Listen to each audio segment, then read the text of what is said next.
control of all these types of bugs. Spectracide gives you season-long control of just ants. Their label says so. Bugged by more than ants? Get Ortho Bumpy Gun. The label tells the story. Some weed killers are overzealous. They even destroy your lawn. Ortho Weed Begun kills weeds, not lawns. Our label says it. Your grass proves it. Get Ortho Weed Begun. The label tells the story. Are you getting the most out of your water?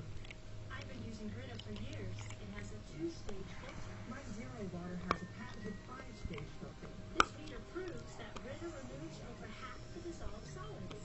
Zero water removes virtually all dissolved solids for an all-zero reading. And the purest tasting water. Get more out of your water. Get Zero.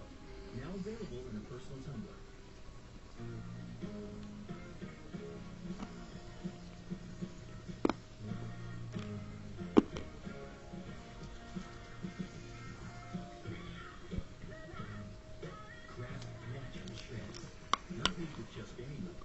We start with fresh milk, carefully selected from only U.S. dairy farms. Because to make something amazing, you gotta start with something amazing. Kraft Natural Cheese. How does the only company ever to win both the Indy 500 and the Supercross Racing Championship?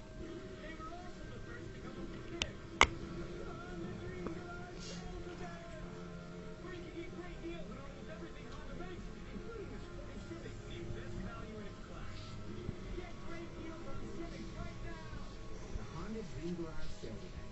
Get a dream deal on Civic with standard rear view camera. Now, at your Honda. These new Nature Valley Nut Crisp bars are packed with nuts, seeds, and sweetness. Stick to simple, like Nature Valley Nut Crisp bars. Nuts, seeds, sweetness.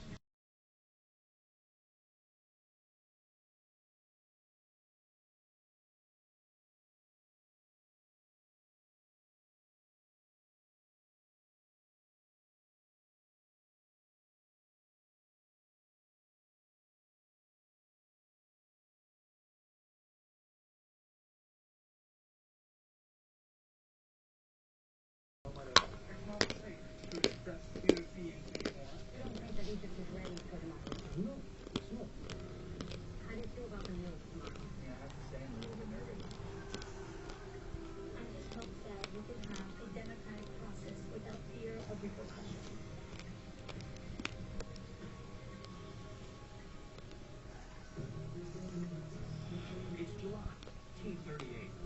In defiance of aviation inspectors, pilot Douglas Corrigan has taken to the skies in an attempt to become the first man to fly from New York to Dublin. But midway over the Atlantic, the gas tank of his run-down aircraft is dangerously leaking fuel. So will the daredevil pilot survive? No. Corrigan acts quickly to keep the fuel from reaching the hot engine. He used a jackknife that he carried in his pocket to cut a small opening under the surface of where the fuel was accumulating so that it could exit the aircraft. But Corrigan is unsure if he has sufficient gas to reach Dublin, and he can't find the leak's source to stem the flow. It's a race between time, distance, and dwindling fuel. Hour after excruciating hour passes as the fuel tanks approach empty. Then, incredibly, Corrigan spots the Irish coast. Newly Ute, the aviator navigates his way to Dublin's Baldonnel Airport, and finally, after 3,165 miles, the plane touches down. He had done what he set out to do. Determined to avoid prosecution, the charming pilot feigns confusion. He said, "Where am I?" He claimed that he in fact had intended to go to California. His story was he went the wrong way. But many see through this flimsy cover, and the media on both sides of the Atlantic instantly latch on to the mischievous tale. From that day forward, he was Douglas Wrong-Way Corrigan. When he returns home, the self-made aviator is embraced as a hero of the everyman. He was a genuine American success story. Today, this Curtiss Robin on display at the Museum of Flight stands as a tribute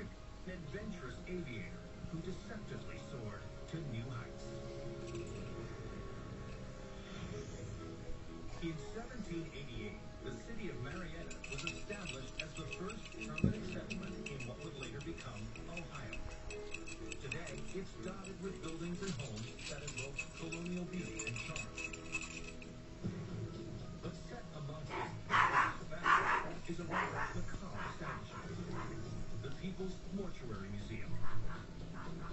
Here, caskets with cushioned interiors, shoes worn by the deceased, and an antique pump organ illustrate the elaborate history of the funeral arts.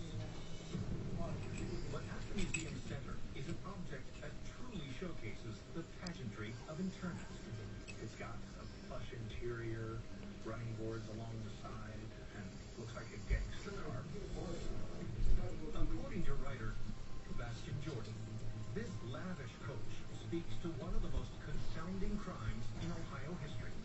This hearse would be to most people a symbol of death, but to one individual it was a dream come true. What unexpected role did this stately model play in a twisted tale of murder? January 1st, 1925, Hardscrabble, Ohio. As descends on this small rural community, the peace of its residents is abruptly shattered. Anguished cries are heard coming from the home of a farmer named Fred Ginke. Concerned citizens rush in and find Fred, his wife Lily, and their 6 children writhing in pain. The entire family is literally fallen on the floor, suffering from convulsions. The neighbors summon a relative of Fred's for help, a nurse named Martha Wise. Martha Wise was a widow, 4 children.